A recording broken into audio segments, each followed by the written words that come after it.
Exode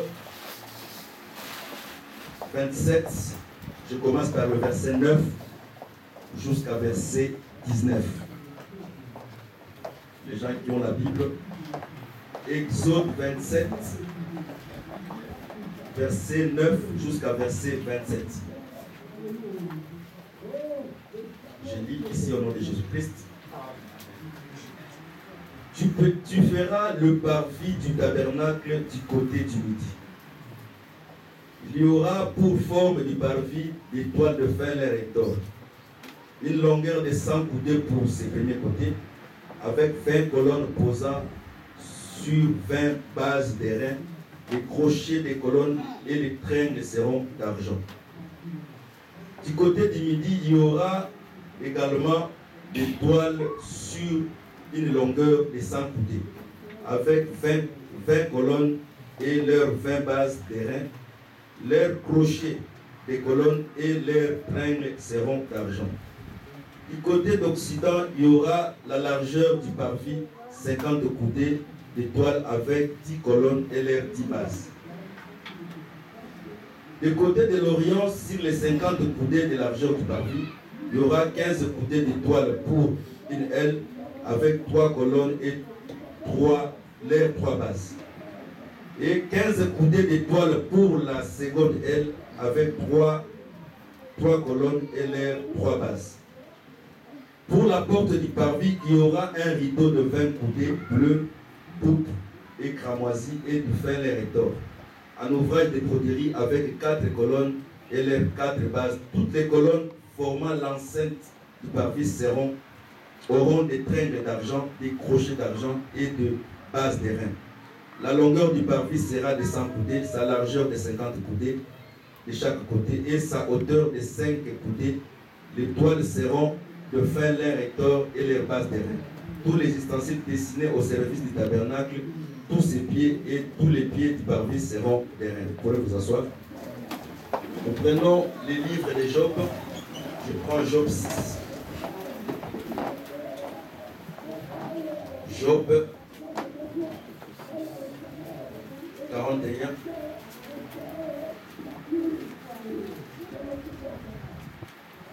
Je commence par le verset 6. Je vais lire 6, 8. Et puis, je vais sauter pour lire 16 et 19. Ces magnifiques et puissants boucliers sont unis ensemble comme par un sceau. Ils se serrent l'un contre l'autre et l'air ne passe pas entre eux. Ce sont des frères. Job 41. Je commence par le verset 6, 8 et je saute. Je lis 16, 19. Je reprends. Ces magnifiques et puissants boucliers sont unis comme par un sceau. Ils se serrent l'un contre l'autre et l'air ne passera pas entre eux. Ce sont des frères qui s'embrassent. 41. Mais moi ici c'est 6. C'est 7 dans... Les versions c'est comme ça avec le disque. S'il était dans 7, dans 7.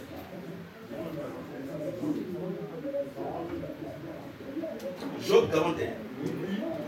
Mais moi ma Bible c'est comme ça. C'est pareil, c'est magnifique et puissant. Tu me descends dans 7. Bon, moi j'ai fait la lecture, ça ne dérange pas. Moi j'ai fait la lecture ici. Suis seulement la lecture si tu as des compris. Job 41, c'est les versions. Dans la Bible, il y a d'autres versions. C'est le verset 8, dans l'autre, il y a le verset 6, dans l'autre, il y a le verset 5. C'est magnifique et puissant. Je commence par le verset 6. Ces magnifiques et puissants boucliers sont unis ensemble comme par un sceau. Ils se serrent l'un contre l'autre et l'air ne passera pas entre eux. Ce sont des frères qui s'embrassent. Se saisissent, demeurent inséparables. Je prends le verset 16. Quand ils s'élèvent, le plus vaillant ont peur. Il épouvante le feu de fuir. C'est en vain qu'on l'attaque avec l'épée. La lance, les javelots, la cuirasse ne les sert à rien. Il regarde le fer comme de paille et les reins comme de bois pourri. Les flèches ne lui mettent pas en fuite. Les pierres et la fonte sont pour lui des chaux. Prenons encore une autre écriture, Deutéronome 22, verset 8. Deutéronome 22, verset 8. Je peux lire. Deutéronome 22, verset 8. J'ai dit au nom de Jésus-Christ. Si tu bâtis une maison neuve, tu feras une balustrade autour de ton toit, afin de ne pas mettre du sang sur ta maison, dans le cas où il en tombera quelqu'un. Éphésiens 2, 20 jusqu'à 22.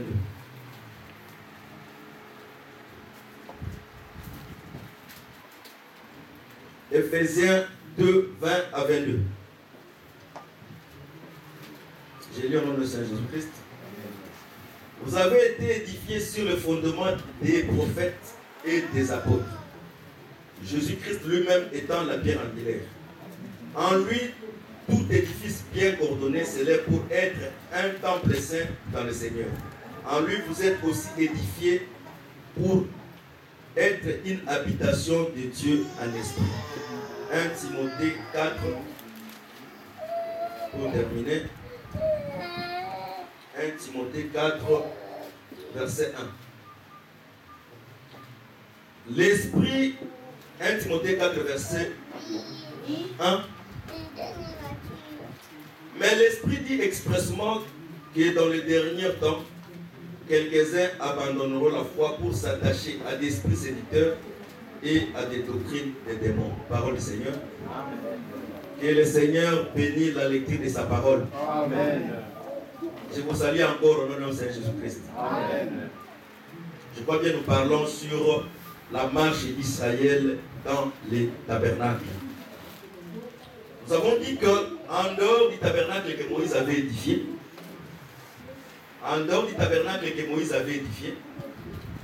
la marche d'Israël de l'Égypte jusqu'à Canaan, c'était la marche d'Israël dans les tabernacles. Quand Moïse est venu encore, Moïse devait construire aussi un tabernacle dans le désert. Voilà pourquoi nous disons chaque fois, le tabernacle que Moïse avait construit, c'était l'ombre du vrai tabernacle. Parce que le vrai tabernacle n'était pas en rectangle, n'était pas en, ça c'est la hauteur. C'est le vertical, ça c'est la hauteur. Le vertical c'est comme la hauteur. Donc le vrai tabernacle n'était pas en vertical. En horizontal. En horizontal plutôt. Le vrai tabernacle n'était pas en horizontal. Mais Moïse, quand il a construit un tabernacle horizontal. Le vrai tabernacle, il est vertical. Parce que le ciel lui-même aussi c'était tabernacle. Voilà pourquoi le bien-aimé Paul dira, j'étais au troisième ciel. C'est nous avons le premier, deuxième et troisième ciel. Pour signifier que le ciel lui-même aussi, c'est un tabernacle. Voilà pourquoi dans les prédications que nous avons prêchées les jours passés, nous avons dit ceci. Canaan en soi, Canaan est la montagne et a été toujours sur le sommet de la montagne. Mais l'Égypte a été toujours les pieds de la montagne. Voilà pourquoi la Bible dit ceci. Jacob descendit en Égypte. C'est-à-dire, quand on va en Égypte, on descend. Mais quand on va en Canaan, on monte. Voilà pourquoi la Bible dit, les enfants d'Israël montaient en Canaan. C'est-à-dire, Dieu, pour aller en Égypte, il conjugue les verbes descendre. Mais pour aller en Canaan, il conjugue les verbes monter. Quand nous parlons du tabernacle, nous avons dit, nous ne voulons pas parler du tabernacle comme étant les théologiens. Parce que les théologiens, ce sont des gens qui ont déjà préparé comment on va parler du tabernacle. Il doit commencer premièrement.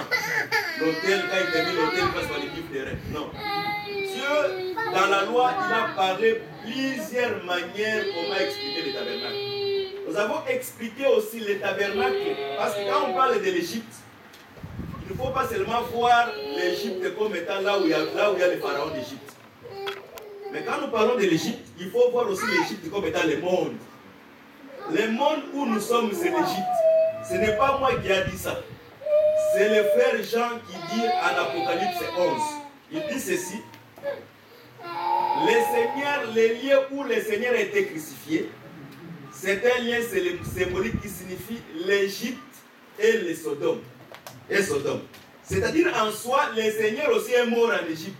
Or, la mort que le Seigneur est mort en Égypte, c'est ici sur la terre. Le monde aussi, c'est l'image de l'Égypte. Voilà pourquoi tu verras ceci. Je vais donner beaucoup d'exemples pour faire comprendre beaucoup de gens. La Bible dit, celui qui a quitté Jérusalem pour aller à Jéricho. La Bible dit, il quitta Jérusalem, il descendit à Jéricho. C'est-à-dire, quand on est à Jérusalem, on est dans les lieux élevés. Mais quand on descend en Égypte, on descend. C'est pour dire que quand on est en Égypte, c'est la chair qui travaille en Égypte. Dans d'autres termes, quand on quitte la hauteur, on descend sous les pieds des montagnes, on descend dans la vie le plus inutile du péché. Parce qu'être en Égypte, c'est la nature du péché. C'est-à-dire, celui qui se trouve en Égypte, c'est un pécheur. Voilà pourquoi on peut appeler facilement un pécheur comme étant un Égyptien.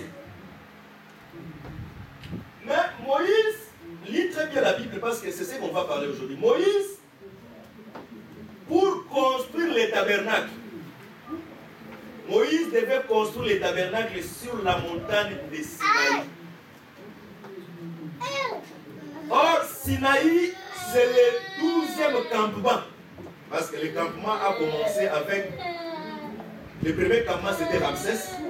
Et le 12e campement, c'était Sinaï. On ne pouvait pas construire la maison à Sinaï si les chiffres 12 n'étaient pas révélés. Voilà pourquoi, pour construire les tabernacles, Moïse devait construire dans le 12e campement qui est la montagne de Sinaï. Pourquoi le 12e campement? Parce que les chiffres 12, c'est les chiffres de fondement. Est-ce qu'on se comprend?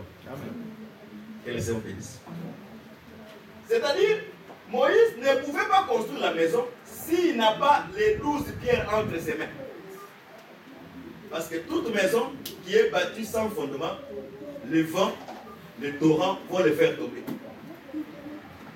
Tout enseignement qui n'est pas fondé sur l'enseignement des apôtres, cet enseignement, quand il y aura des problèmes, cet enseignement va s'écrouler. Est-ce qu'on se comprend?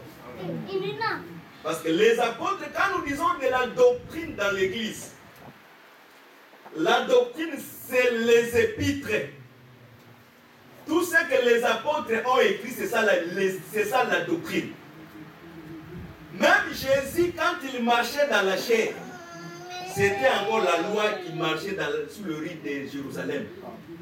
Parce que l'alliance de la grâce devait être inaugurée à la croix. Parce que toute alliance est inaugurée au moyen du sang. C'est par là beaucoup de gens des groupes de prière ne comprennent pas. Ils trouvent que les paroles que Jésus parlait, c'est la doctrine. Voilà pourquoi quelqu'un qui n'est pas bien enseigné, quand Jésus dit allez baptiser les gens au nom du Père, du Fils et du Saint-Esprit, la personne va dire que c'est Jésus lui-même qui a dit.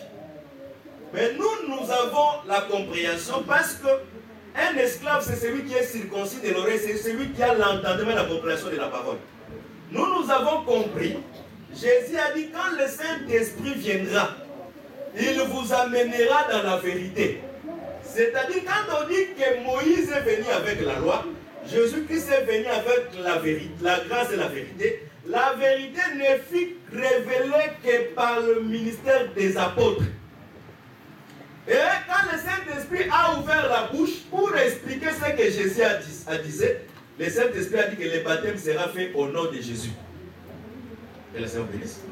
C'est-à-dire, tout celui qui a été baptisé au nom du Père, du Fils et du Saint-Esprit, il est baptisé selon le baptême de Moïse.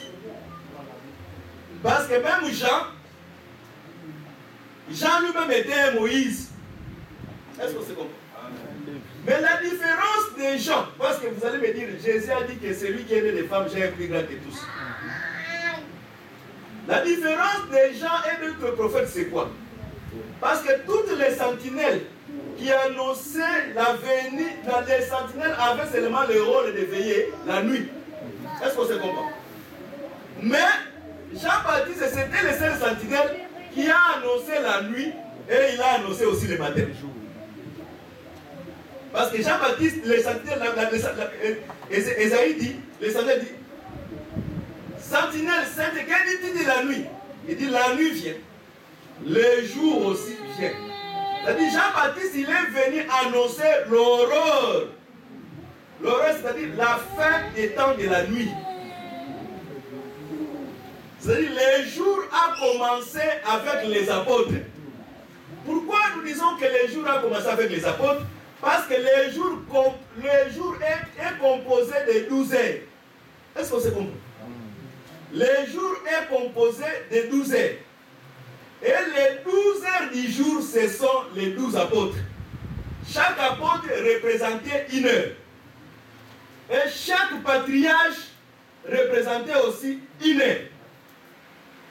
Que le Seigneur bénisse. C'est par là, nous allons voir ce que nous appelons le structure du trône était formé de 24 vieillards. Si tu ne comprends pas les déterminations, tu vas comprendre ce que je suis en train de parler. Mais je sais pourquoi je vais commencer par là. Parce que je vais terminer pour parler de la doctrine. Que le Seigneur bénisse. Nous avons expliqué que le tabernacle était composé de 60 colonnes. Chaque colonne avait un tringle d'argent et un pied de rein. Nous avons expliqué que le tringle d'argent, parce que l'argent, Dieu dans le tabernacle a utilisé 3 métaux. L'or, les reins et l'argent. L'or expliquait la divinité, la richesse de Dieu. Dans d'autres termes, l'or, dans une autre forme de la révélation, l'or c'est la foi. Parce que la Bible dit, l'épreuve de votre foi, elle est comparable à l'or. C'est-à-dire la foi c'est l'or aussi. Le deuxième métaux c'était l'argent qui était symbole du rachat, de la rédemption. C'est-à-dire pour racheter quelqu'un dans le temps, au temps de la loi, on a utilisé les métaux qu'on appelle l'argent. Et les reins, c'était l'image du jugement. Parce que les reins, c'était les seuls métaux qui peuvent résister au feu. Et si on met le feu, on prend les reins, on le met, les reins ne peuvent pas se consumer. Or, Christ, quand il est venu sur la terre, il a accompli la rédemption maintenant par le sang. Et nous comprenons, quand on voit une colonne avec les tringles d'argent, nous comprenons, les tringles, on peut l'appeler aussi les sangs.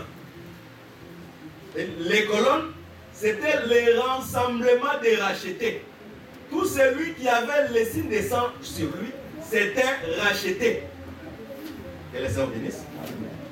Voilà pourquoi nous avons dit que tout sacrificateur, pour qu'il soit consacré, on doit lui mettre les taches du sang sur l'oreille. Nous avons expliqué, l'oreille c'est la bouche. Est-ce que c'est bon? L'oreille c'est la bouche parce que nous mangeons la parole au travers de l'oreille. La parole on ne mange pas à travers cette bouche que je suis en train de parler. Mais la parole on les mange au travers de l'oreille. C'est-à-dire si on met le signe du sang sur l'oreille, dans d'autres termes, on sème la semence sur la terre. Est-ce qu'on se comprend? Voilà pourquoi Genèse dit ceci. La terre qui a mis le sang d'Abel, si Caïn sème, ça ne peut pas produire. Pourquoi cette terre ne veut pas produire? Parce qu'une fois dans la vie d'une femme, quand on sème, une autre personne ne peut pas s'aimer. C'est-à-dire dans le sang, il y avait une semence. C'est pour cependant nous disons tout enfant de Dieu qui a déjà reçu la semence. Quels que soient les mauvais enseignements, quel que soit ce que les gens peuvent dire, la semence ne peut pas germer parce que la semence se remet qu'une fois dans la vie d'une personne. Que le Seigneur bénisse. Voilà pourquoi nous disons ceci. Tous les prédicateurs qui nous ont prêché avant que nous venions dans l'évangile éternel, ce sont des gendres de Lot. Parce que les gendres de Lot avaient des femmes qui étaient les filles de Lot.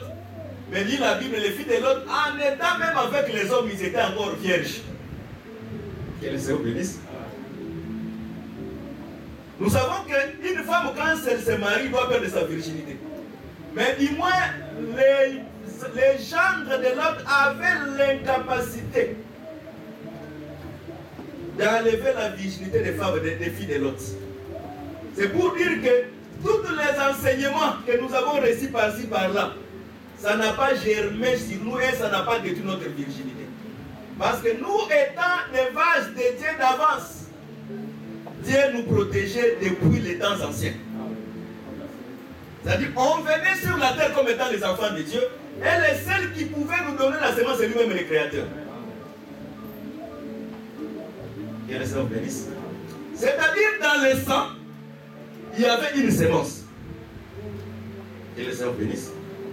C'est-à-dire les 60 colonnes formaient une seule colonne. J'ai expliqué le jeudi ceci.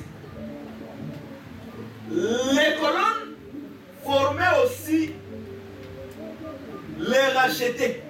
Parce que quand nous prêchons, nous ne prêchons pas la parole que nous prêchons au parfait. Les gens que Dieu avait connus d'avance. Pour eux, ce que nous prêchons, c'est la répétition de ce que nous avons entendu dans l'éternité. C'est ça que j'ai expliqué ceci le jeudi. Je répète cet exemple plusieurs fois. Ruth a connu Boaz, il a connu Boaz avant que Naomi puisse l'expliquer. Mais l'explication de Naomi, c'était pour accorder seulement le repos à Ruth.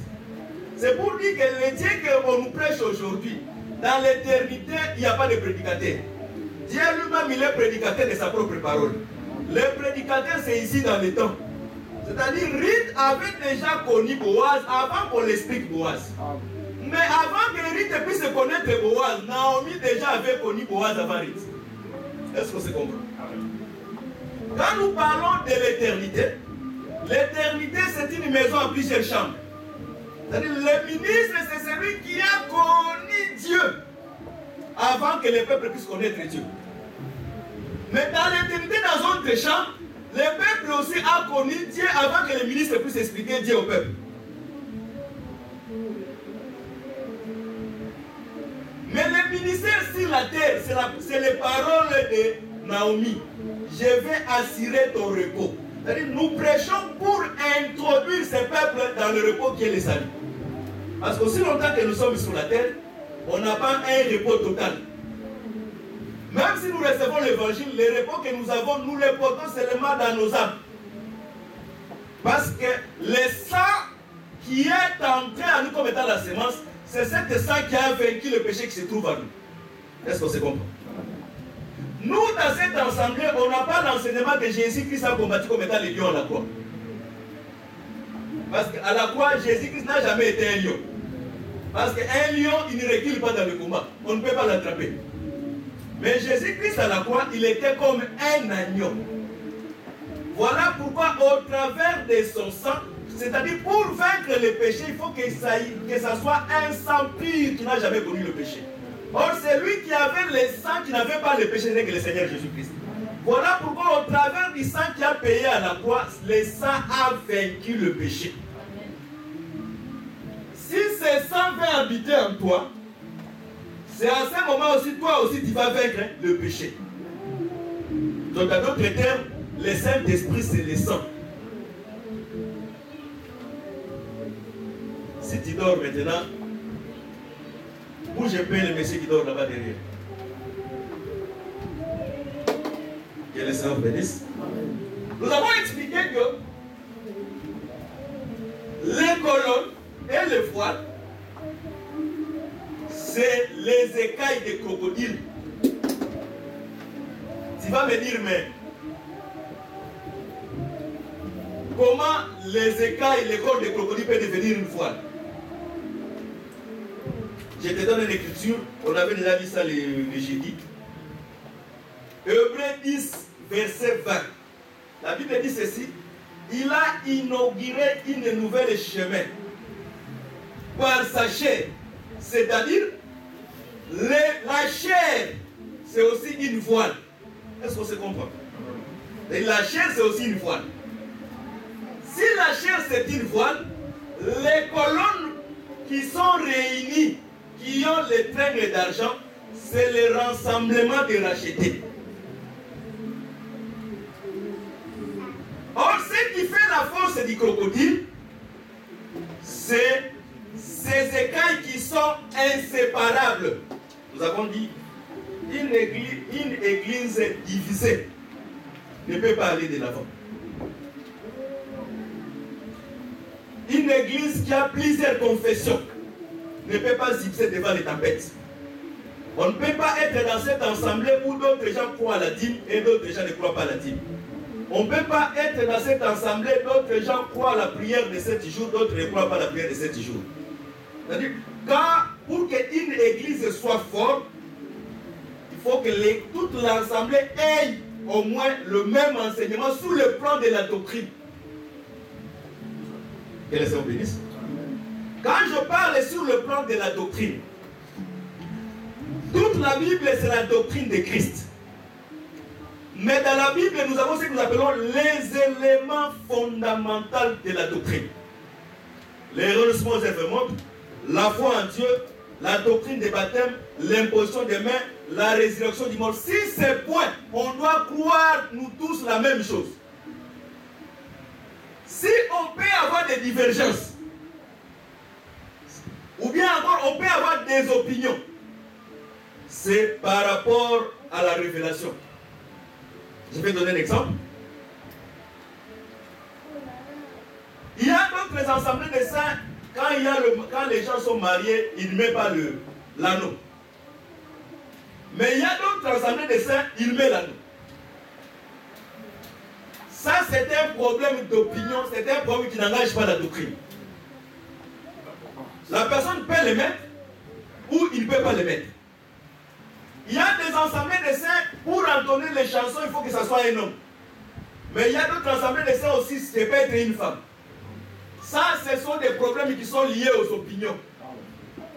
Les problèmes de la doctrine, nous respectons Paul. Paul dit seulement que je ne permets pas la femme d'enseigner. Si la femme ne peut pas entonner les cantiques, mais la femme peut chanter, quand la femme chante un cantique de c'est-à-dire elle entonne aussi sa propre cantique. Que le Seigneur bénisse. C'est-à-dire, ce qui fait la force du crocodile, c'est ces écailles. Quand les frères sont inséparables. Quand est-ce que les frères deviennent inséparables? Quand la charité abonde dans l'assemblée. Voilà pourquoi une église sans la charité ne peut pas aller de l'avant. On ne peut pas parler même de l'évangile éternel. Parce que l'amour, c'est le fondement de l'évangile. Mais le bien-aimé, Paul m'a expliqué ce qu'on appelle l'amour. Il dit, je peux avoir les dons de transporter les montagnes. Je peux avoir la connaissance de tous les mystères. Mais cela ne signifie pas l'amour. Frère Alain, tu peux te mettre debout? Non, l'autre frère Alain.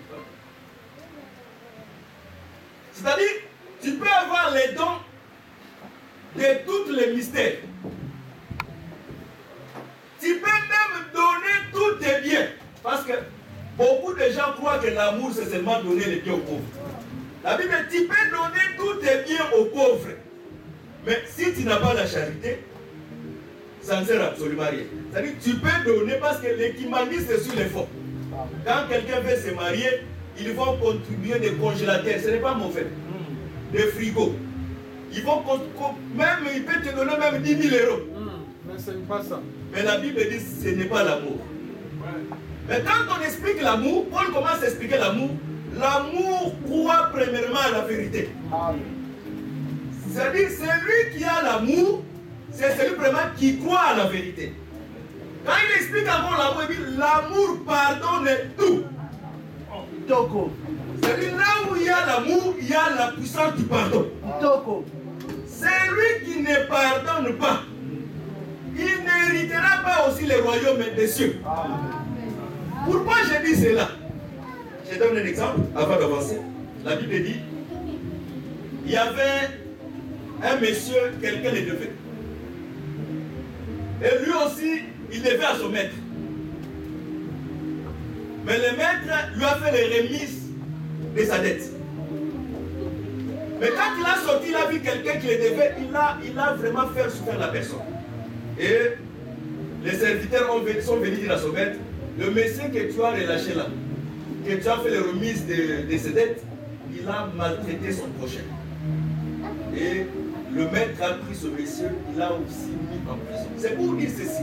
Le maître c'est qui? Le maître c'est Dieu. Nous tous, tels que nous sommes là depuis la chute d'Adam, nous sommes devenus redevables par rapport au vie du péché. Mais le Seigneur nous a fait le remise du péché. C'est-à-dire, le Seigneur nous a déclaré sans péché. Pourquoi? Parce qu'il nous a pardonné.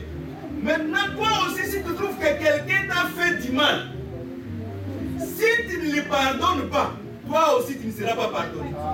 Voilà pourquoi tout celui qui ne pardonne pas, c'est un grand pécheur et ce péché demeure en lui.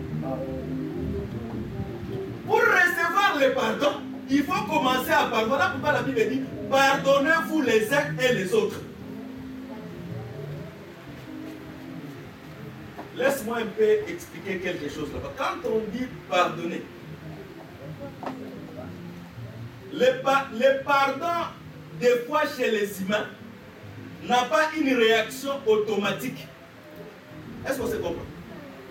Le pardon chez les humains n'a pas des fois une réaction automatique. Je vais donner un exemple. C'est le péché que tout le monde voit que comme étant le péché, c'est que je vais citer. Ta femme a fait l'adultère, parce que nous croyons dans cet évangile, l'adultère est pardonnable. Amen. Dio. Parce qu'il y a une différence entre l'adultère et l'infidélité. Quand est-ce que l'adultère devient infidélité? C'est quand la femme fait l'adultère et elle ne confesse pas. Je découvre de moi-même, ça devient une infidélité, je te chasse chez moi. Si aussi tu veux pardonner, tu pardonnes, mais moi je te chasse. Mais l'adultère, c'est tout péché confessé. Quand elle confesse, elle a droit au pardon. Parce que Jésus, s'il a pardonné la femme adultère, Jésus ne pouvait pas contredire la loi parce que c'est lui qui a donné la loi. Oh, mais quittons là-bas.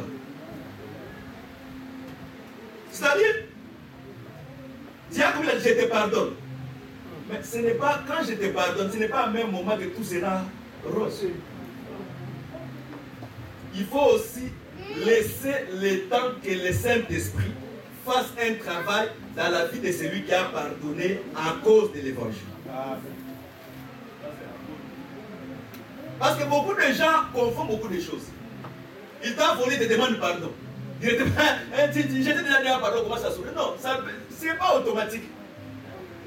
C'est progressif. L'œuvre du Saint-Esprit doit agir en moi. Jusqu'à ce que les relations vont s'établir comme étant les enfants de Dieu. C'est lui qui a la capacité de pardonner et d'oublier, c'est Dieu.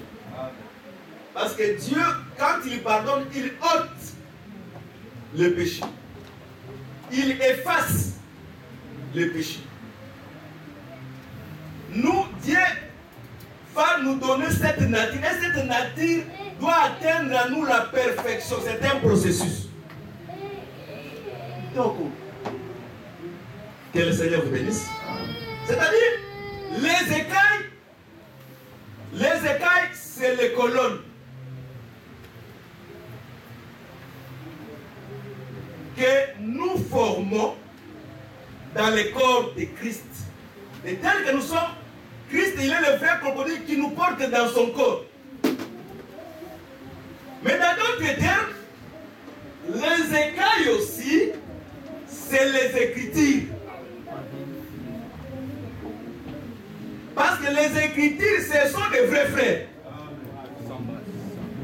Les Écritures ne se séparent jamais. Voilà pourquoi nous disons chaque fois aux frères, tu es mon frère à cause du frère qui est l'Écriture. Et nous deux, nous sommes des frères à cause des vrais frères qui est le Seigneur Jésus-Christ. Et si tu respectes mon frère qui est les Écritures, tu es mon frère. Mais si tu ne respectes pas mon frère qui est l'Écriture, ce n'est pas mon frère. Voilà pourquoi facilement je peux t'appeler un citoyen congolais. Ou bien un monsieur congolais. Ou bien un frère, fils d'Adam.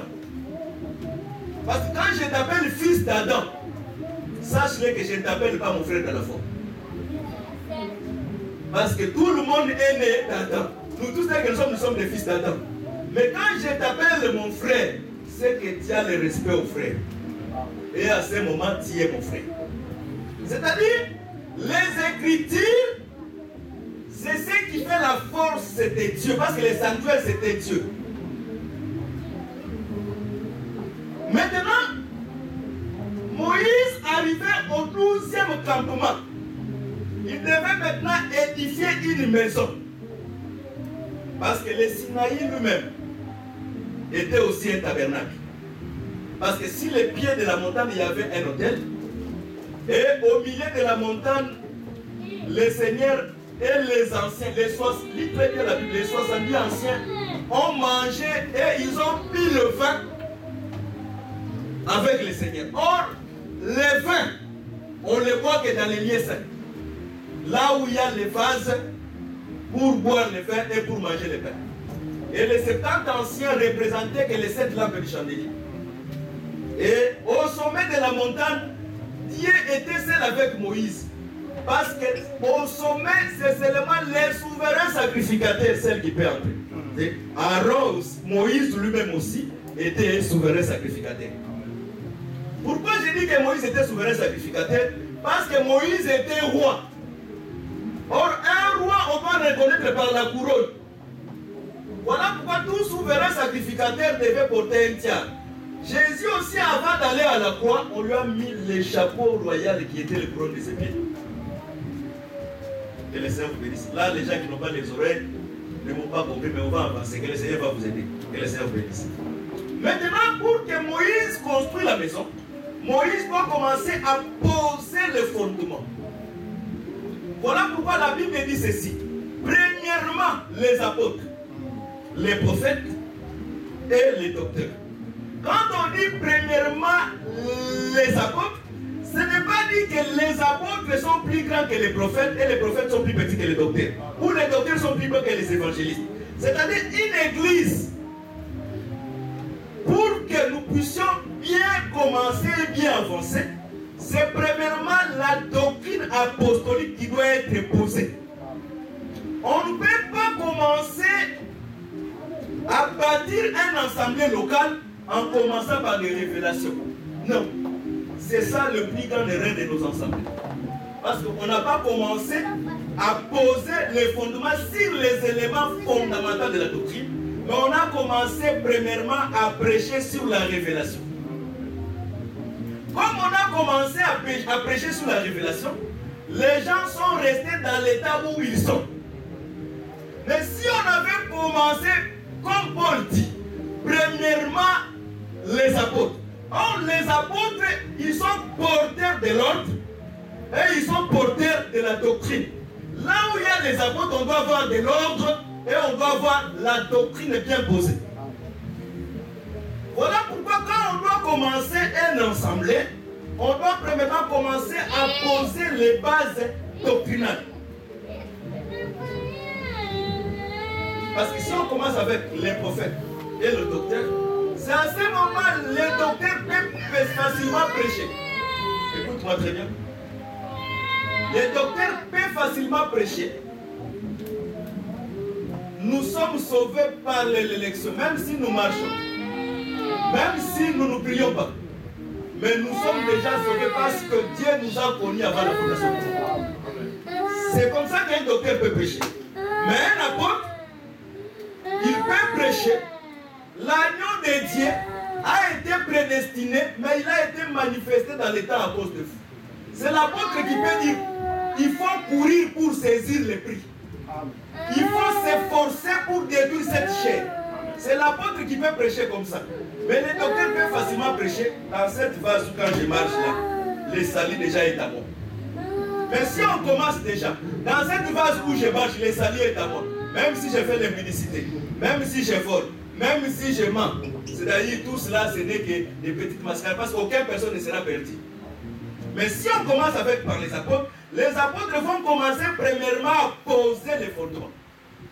Voilà pourquoi Moïse, pour édifier les tabernacles, Moïse devait attendre le 12e campement. Parce que le tabernacle, c'était une maison élevée.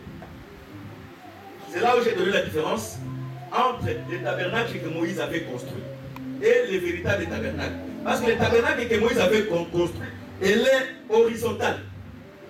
Mais le vrai tabernacle, il est vertical. Dans d'autres termes, Moïse construisait une maison élevée. Est-ce que c'est compris? Et dans la construction du tabernacle, Moïse a exercé toutes les 5 grâces du ministère. Mais le premier ministère que Moïse a commencé, c'était les fondements, les styles apostoliques. Voilà pourquoi tu verras, parce que la Bible, Moïse dit ceci, quand tu construis une maison sur les toits, pour que les gens ne tombent pas, tu dois mettre un balustrade. Parce que les balustrades, si quelqu'un tombe, les balustrades vont le secourir. S'il n'y a pas les balustrades, on va appeler la maison du sang. C'est pour dire que prêcher, c'est édifier. Or, édifier, c'est construire. Tu ne peux pas prêcher la révélation sans pourtant poser les fondements de la doctrine. On est ministre parce qu'on a la connaissance de la doctrine. Un ministre sans la connaissance de la doctrine, c'est un perroquet. Voilà. Il n'est pas différent d'un branamiste, il n'est pas différent d'un joéfiste, et il n'est pas différent d'un kimangiste. Parce qu'un kimangiste peut te faire aussi les démonstrations que Brana, que Kimangu, il est Malachikati. Mais quant à la doctrine, c'est la doctrine qui fera la différence que les Écritures. Parce que Jésus, quand il est venu sur la chair, il a dit que les Écritures parlaient que de lui. Amen. Si on trouve que l'Écriture parle de notre langue par rapport au fondement de la connaissance de la parole, tu vois que c'est déjà un esprit d'égarement et d'erreur qui se trouve dans la vie des gens. Amen. C'est l'enfer. Que les hommes bénissent. Voilà pourquoi Moïse, pour commencer à construire, il devait mettre les tours du parvis. Or, les tours du parvis, c'était les balustrades que Moïse avait construites. C'est-à-dire, dans d'autres termes, les balustrades est formé de l'ensemble des Écritures. Est-ce que c'est compris? Les colonnes comme étant les Écritures, l'ensemble des Écritures, c'est ce qui forme les balustrades. Dans d'autres termes, la doctrine, c'est quoi dans les sages larges? La doctrine, c'est l'ensemble de toutes les Écritures. La Bible telle qu'elle est là, la Bible, c'est la doctrine de Christ. La Bible, c'est la prophétie de Christ. La Bible, c'est la révélation de Christ. Et la Bible, c'est la connaissance de Christ. Amen. Mais dans la doctrine, nous avons ce que nous appelons les pylons, les grands poteaux. Les grands poteaux de la doctrine qui sont Hébreux 6. Que les Seigneur bénisse. C'est-à-dire, Moïse ne pouvait pas construire une maison élevée sans pourtant mettre les balustrades. Voilà pourquoi celui qui entre dans cette ville, il ne peut pas tomber. Que les Seigneur bénisse. Amen. Dans d'autres termes, nous pouvons dire que le tabernacle lui-même était aussi une ville de refuge. Est-ce que c'est bon? Le tabernacle lui-même était aussi une ville de refuge. Parce que Moïse avait fait construire 6 villes de refuge, mais le tabernacle lui-même était aussi une ville de refuge. C'est lui qui fait, si quelqu'un fait quelque chose de mal, s'il fuit, il vient dans le tabernacle, il va rester là-bas. On ne peut pas tuer quelqu'un dans le tabernacle. Voilà pourquoi Jésus-Christ ne pouvait pas mourir en Jérusalem, parce que c'était sur le tabernacle. Voilà pourquoi Adam, Dieu ne pouvait pas permettre qu'Adam meure dans le jardin. Il fallait que Dieu puisse faire sortir Adam dans le jardin pour que la mort puisse atteindre Adam. Si Dieu avait laissé Adam mourir dans le jardin sera suivi. Pour que les jardins restent intacts, que les suies n'entrent pas là-bas, il devait faire sortir Adam du jardin. De même aussi Christ, bien qu'il a dit qu'un prophète doit mourir à Jérusalem, mais Christ était mort hors la ville. Quand on dit qu'un prophète meurt en Jérusalem, la Bible voulait se dire, un enfant de Dieu, comme en lui il y a l'esprit de la prophétie, un enfant de Dieu doit mourir dans la parole de Dieu. Parce que le vrai Jérusalem pour nous, c'est la parole de Dieu. Quels que soient les problèmes, quelles que soient les difficultés, un enfant de Dieu doit mourir dans la foi. Que les gens bénissent. Voilà pourquoi nous disons ceci. Là, je commence à descendre pour les autres. Je vais donner un exemple. On est ensemble dans une maison et qu'il arrive que quelqu'un lui vole de l'argent. Moi, chrétien parmi les païens. Mais la personne dit que on va aller chez les féticheurs pour voir celui qui a volé cet argent. Or, nous avons l'enseignement, quand tu quittes Pharaon, tu ne peux plus revoir la face de Pharaon. Même si ma conscience me fait pitié, ça cherche à me justifier. Mais si moi je sais que ce n'est pas moi, je ne partirai pas chez les féticheurs. Si vous allez partir, allez, même si les féticheurs vont dire que c'est moi, mais si moi ma conscience, elle est tranquille que ce n'est pas moi, je dirais que ce n'est pas moi. Parce que quand un enfant de Dieu va chez un féticheur, c'est ce que nous appelons dans la Bible l'abandon de la foi. Abandon de la foi, c'est-à-dire chercher à se justifier pour plaire aux hommes. C'est ce que nous appelons l'abandon de la foi. Un enfant de Dieu, même les papiers là que les marabouts distribuent dans les routes là, un enfant de Dieu ne peut pas toucher à cela. Parce que dans le garde des métros, il y en a beaucoup. Un enfant de Dieu ne peut pas aller consulter un marabout, ni un astrologue. Si Dieu a rejeté Saoul, c'est parce qu'en Israël, Saoul pouvait consulter Dieu, mais Dieu n'a pas consulté Dieu pendant que Dieu se taisait. Saoul est allé consulter les médiums. Beaucoup de frères et de sœurs que nous prions avec eux. Oh, je prie, mais en secret, ils consultent les marabouts. Ils consultent les voyants.